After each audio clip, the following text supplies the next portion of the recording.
Welcome to Green Time. I'm host Don Fitz. This episode is going to be about pig CAFOs in Missouri, Confined Animal Feeding Operations. Let's see a segment from Pig Business which shows what a problem this is internationally. Why is it when people are in bondage to their government, it is called tyranny? But when the oppressor is a multinational corporation, it is called efficiency. Of all the pork companies, Smithfield Foods of America is the world's largest. It processes 27 million pigs a year. It operates in 15 countries, employs over 52,000 people, and its annual sales are almost $12 billion. Smithfield Foods was a sort of regional piranha in the state of Virginia for many years. And then in 1992, the CEO, Joe Loser, made his big move and built the largest slaughterhouse in the world, which actually takes over almost 300 hectares in Bladen County on the Cape Fear River. And with that, hog raising absolutely exploded, and Smithfield went from being a piranha to a shark. In 2008, I went to North Carolina to see Smithfield Foods operations at their Tar Heel packing plant. 32,000 pigs a day are killed. It's a noisy, dangerous place to work. The workers have to work under extreme colds, extreme heats for long periods of time, working on the line with knives and equipment, and a lot of them are getting hurt. I mean, recently, just last week, a worker had his arm ripped off. We have people that are getting their fingers amputated by the machinery and the knives and stuff. The company has targeted the immigrant workforce because they understand that many may be undocumented and may be afraid to speak up when they're being violated, and when the company is, abusing them and stuff. So, to them, that's a perfect workforce. Workers that'll stay quiet and just do what they're told and, work under any conditions. Opposition from farmers and environmentalists to the growth of factory farming had some small victories. In 2001, North Carolina banned processors from buying livestock farms, and also banned new-build factory farms from installing the lagoon and spray system. Around this time, many agribusinesses started to look abroad.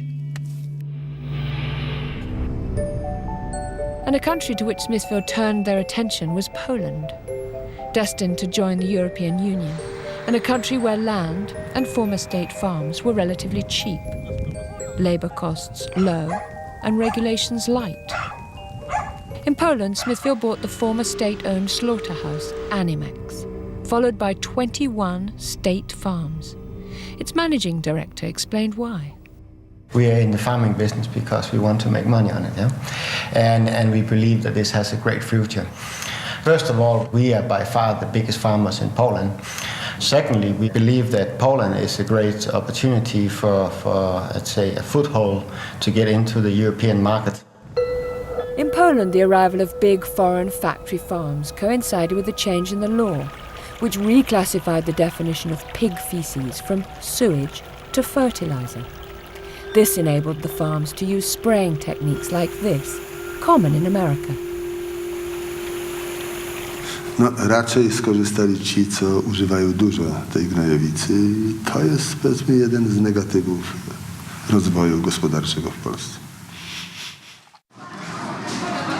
In 2003, Robert Kennedy Jr., nephew of the former US president, went to Poland to warn them of what he saw as the dangers of industrial pig farming. In 2001, he had filed a court case against Smithfield Foods, alleging that they'd broken environmental laws in North Carolina. He obtained a settlement in which Smithfield agreed to enhance environmental protections at 260 hog production facilities. I feel the responsibility to come here and warn Poland that they're going to try to get away with something in Poland that people in the United States now recognize is a catastrophe. The arrival of factory farming in Poland was controversial. The Polish Senate's Agricultural and Environmental Committee held a hearing to investigate it. They invited evidence from both Kennedy and from Smithfield. Adopting the Polish system of production to meet these challenges requires capital inputs for the upgrade and modernization of both farms and plants. 20 years ago, there were 27,500 independent hog farmers in the state of North Carolina. Today, they've been completely replaced by 2,200 hog factories, 1,600 of them either owned or operated by Smithfield Foods. Smithfield controls 85% of the hog production in the state. And every factory that's built gets rid of 10 traditional family farmers and replaces those jobs with 2 or 3 minimum wage jobs to workers who work in the plants. These facilities sicken the people who live downwind. Neighbors complain that they can no longer hang their laundry or sit on their porch during the summertime or plow their fields without becoming sick. There's now a moratorium on the construction of hog lagoons in the state of North Carolina. So here is a company that is coming to Poland and promising to modernize agriculture in Poland with a system that has been banned in the place where it was invented. Some of Kennedy's concerns seemed justified. In the same year he visited Poland, a government report was published which showed that all 14 Smithfield farms inspected had violated some regulations, either environmental, construction, health, or veterinary. These included failings in the disposal of their waste, failure to look after their employees' health and safety, and the improper storage of dead animals. As in all companies in the world, we are making mistakes, but we are not, we are correcting the mistakes as soon as we make them. We are following all the Polish and EU regulations for farming, so we are not doing any additional pollution. On the contrary, we are really trying to protect it.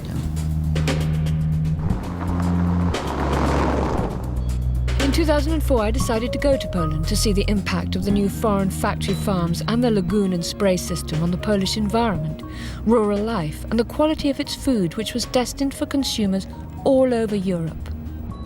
I started in northwest Pomerania, where there are a large number of farms that used to be owned by the Polish state.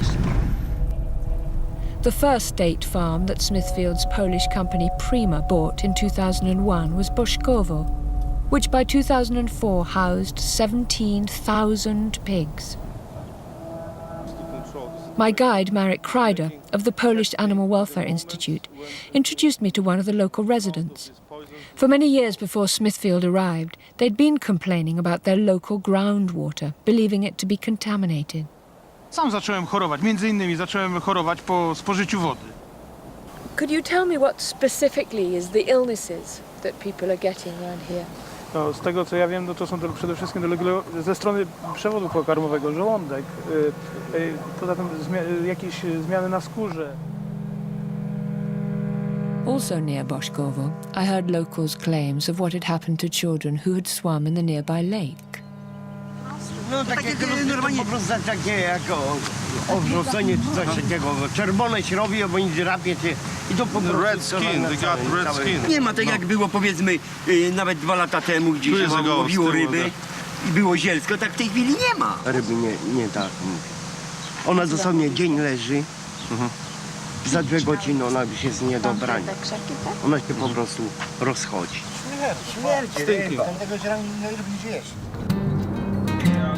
I went to another village and heard about the smells.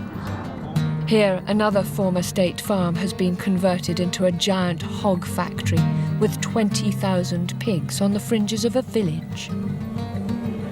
Każdy, kto przyjedzie, to się pyta, jak wy tu mieszkacie. To ja po chemii tak nie zwracam, jak ja teraz po tych zapachach zwracam. Locals weren't just concerned about the environmental impact of intensive pig farming. There was also resentment that people had lost control of their lives. Jak większość mieszkańców tutaj, myślimy o tym, żeby użytkować tą ziemię, ale sami, z korzyścią dla nas, dla innych mieszkańców i produkując przede wszystkim zdrową żywność. Niestety nie mamy takiej możliwości, ponieważ firma Prima sukcesywnie dzierżawi, wszystkie grunty dookoła tej miejscowości, właściwie w promieniu powiedzmy nawet 20 kilometrów. Nie, my się z tym nie zgadzamy i to jest nie do przyjęcia, bo to są typowe praktyki monopolistyczne. Czyli te ceny nagle spadły na żywiec, Do tego stopnia, że nikt krowy nie chowa ani świnie, a pole stoi utłoczone. Takie teraz rząd. To jeszcze my, to jeszcze, ale teraz te nasze dzieci, to nie wiem co będzie. What will happen without children? Roboty nie ma nigdzie. No job. Wszystko bez robocie i te dzieci chodzą, muszą kraść. No, wszystko chodzi i roboty nie ma nigdzie. Zapowiada się taka bieda, że będzie złodziej na złodziejuje. Okay. By now I wanted to see inside one of the factory farms. One person and no camera. Okay, why don't you want the camera there?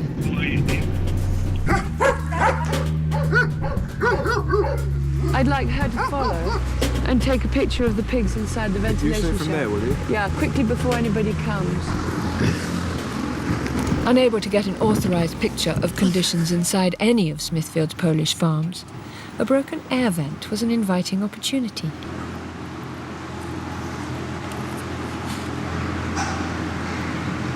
The hard slatted floor deprives them of their instinctive rooting, plus there's no straw for bedding. Co Państwa tak interesuje tutaj? I think we should skedaddle. Shall I run with that? Well, we don't want them to take our camera. Let's go. Let's leave. Though I wasn't able to film inside a factory farm, after a tip-off, in 2005 an undercover team from Compassion in World Farming filmed at a Smithfield farm, showing what was in the stinking cesspit they called a lagoon. Is there a bigger stick? Take them out.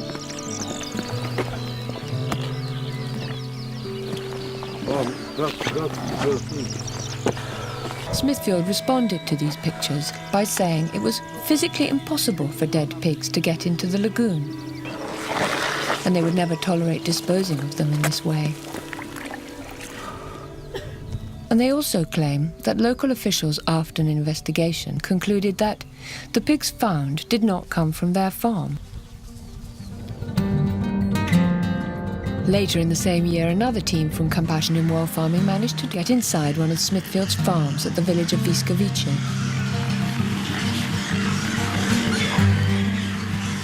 Pigs in factory farms are usually raised on bare slats, but even on straw they don't look healthy. Some really lame ones in there as well.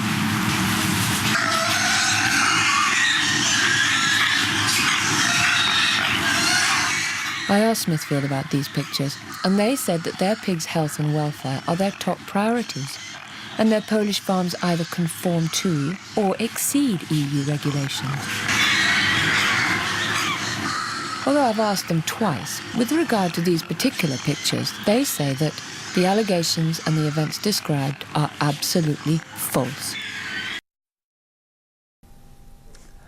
Welcome back to Green Time. We just saw some footage from pig business. This episode we're going to be talking about pig CAFOs in Missouri. I'm host Don Fitz, and I have with me this episode somebody who knows quite a bit about this. I have Darvin Bentlage. Darvin, thank you very much for coming this episode. Tell me, you work with Missouri Rural Crisis Center, is that right? That's right. And tell us, what are the other organizations that you work with? I work with the Missouri Coalition for the Environment, and I'm also a member of the Missouri Farmers Union. Okay, so you're very familiar with these issues. Yes. And now you own a farm, is that correct? That's right. And where is that? It's in Barton County, Missouri. Barton County, and that's between Springfield and Joplin. Yes. Okay, and so now do you raise cattle and hogs in your farm? We raise cattle, mainly. Have you ever raised hogs? We raised them years ago. We kind of got out of it whenever the prices dropped so low. And then we lost all of our auction barns around here. Started going to the captive supply that the CAFOs promote. So the artificial decrease in the price of pork basically shut you out of raising hogs.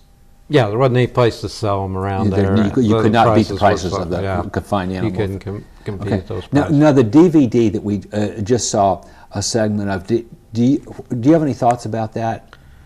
Well, I believe some of the stuff there, if you've got a fence around the lagoon, by the probability of that pig ending up in there, I don't know what the inside of the barn looked like, but it's highly unlikely. However, in Missouri, most lagoons don't have a fence around it. They've got a compost pile where they throw out the dead pigs. They usually lose 1%. Where you're talking about 2,600 animals a cycle. They lose 1% per cycle. That's 26 pigs every 6 weeks. So you figure, wow. So that's a lot of pigs. They're having 200 dead pigs a year, and these compost piles are sawdust and aren't enclosed. So the predators such as vultures, or hawks, coyotes, bobcats can get in there, and it's hard to tell where you might see a dead pig at. Okay, Lots of times they end up on our property. Okay, well, on your property, so they do get into strange places. Oh, well, see, that one CAFO is just 100 feet from our property line. Well, let me ask you this. Is there any way that Missouri politicians help Premium Standard Farms? Is Premium Standard the biggest owner of the CAFOs in Missouri? Premium Standard Farms is actually owned by Smithfield. Oh, that's the one that they talked about in the DVD. Yes, Smithfield owns Premium Standard Farms, Murphy's, Murphy Brown's, Farmland Industries is all owned by Smithfield. Okay. So is there any connection between them and the political establishment in Missouri? Yeah, recently they passed Senate Bill 187 that basically took away the property rights in the rural communities against suing these type of operations. Oh, you can't sue them. You can't sue them. You can sue them, but the value of your property is no more than a piece of dirt. The Missouri state statutes say that your home is worth inherently more than the rest of your property. This statute took away the value of your home, and you have no right to enjoy your property. It's just a piece. So it of makes it more difficult to sue the CAFOs in Missouri. Yeah, when you sue them on a nuisance lawsuit, part of the nuisance is they can abate the odors if they take certain practices. They can stop the flies and some of this stuff. They can do a better job protecting the water and everything. But this bill specifically says that you're only awarded the value of your property is the most you can ever draw. None of your livelihood. Wow. And that comes what you have to suffer. So you can't. Not worth anything. That's amazing that's been taken away. Tell me, what is a Class 1A CAFO? When you're talking about hogs over 55 pounds, that's 17,500 hogs in a building. Okay, so Class 1A CAFO. Site. Okay. Now, and there's more restrictions on the Class 1A. Are there ways that the CAFOs can get around these restrictions on a Class 1A CAFO? Sure, they can lower the numbers at the site and get under all regulations. Missouri's the only state that divides CAFO permits up like they do. So there's less restrictions if you have a smaller one? Yes, there's no restrictions. So you just break your CAFO into two, and then you don't have restrictions? Right, and as we're seeing up there, you can just place them every mile or two, and there's no restrictions on them at all, although the cumulative effect of all of them on the same watershed is greater than the Class 1A. Darvin, I'm getting the sign that we need to take a break. We're going to take a break now, but and look at some see an announcement, and then we'll come back to the discussion.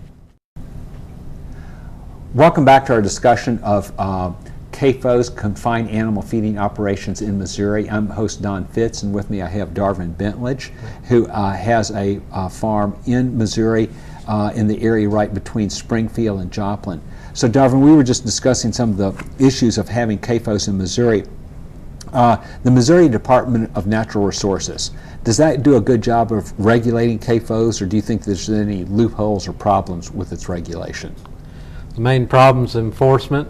They've got laws on the books that they could do a better job, but they usually don't enforce them. They come up with all kinds of loopholes. Well, could you give me an example of what sort of loophole that the CAFO might come up with?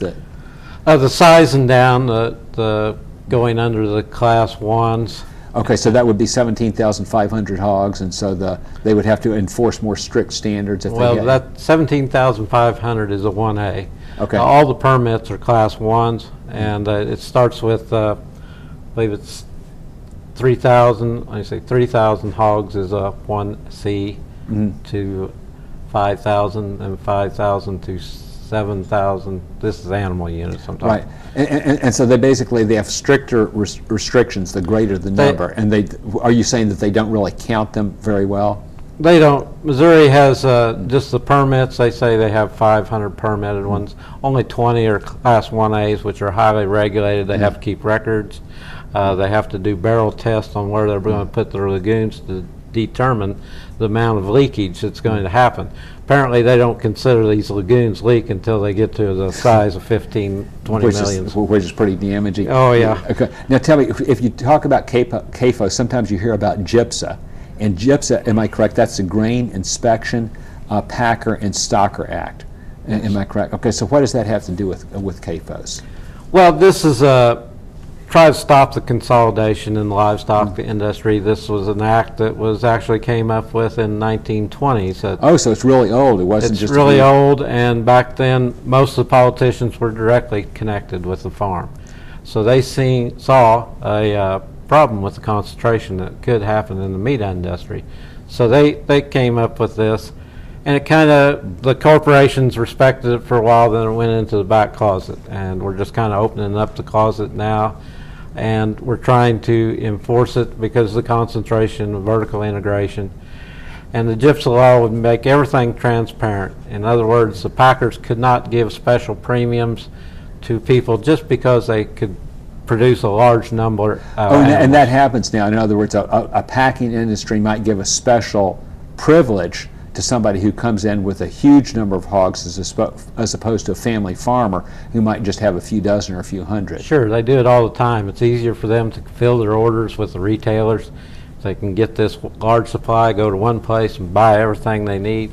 That's easy, but it also gets rid of jobs of the buyers that go out to the different auction barns, the truckers that go to the different barns, the people that work at the different barns. Where you just got one place, your whole economy is concentrated in that one place, and it makes it easier for the packers. It also, the GIPSA law would protect the contract growers, which now they really don't have much protection if the corporation decides we don't need you anymore. They could not do it quite as easily. They'd have to justify why. So right now, somebody wants to raise hogs, they have to have a contract. I mean, for financial reasons, you have to have a contract with a big meat packer. And if you don't, then you won't be able to sell your hogs when it's time for them to go to market. It's very hard because they've gotten rid of most of the auction barns and everything. These type of operations, the CAFO operations, are highly subsidized through EQIP programs, environmentally quality. They get money from the government? They get money from the government. It's mandated, but a lot of the questions, you're putting a large CAFO. If you look at most of these pictures in the film, the lagoons are precariously close to watersheds, streams and everything. But they give them EQIP as environmental quality incentive program. Well, when you're putting the lagoon where they're putting them, what's environmental quality you're gaining on that? That's my big question about it. I don't see how that's any sort of gain to put a lagoon next to a water supply. Not environmentally, but it's very lucrative to them because of the cash. They can actually have the taxpayer build their facilities for them. You know. Oh, really? This is taxpayer money. Now, do small farmers get the same sort of incentives for their farms? They can on different contracts. EQIP is a very broad But the program. big ones can really subsidize, get a lot of money. EQIP has a budget that we operate off of. And where these contracts for animal waste facilities is a large contract, uses up a whole lot of the budget. And we're mandated by the federal government to spend so much. Darvin, I'm getting the wrap-up sign. I want to thank you tremendously for coming to Green Time, and I hope we have you back again. I want to thank all of our viewers for looking at Green Time, and please take a look at the same time next week on this station.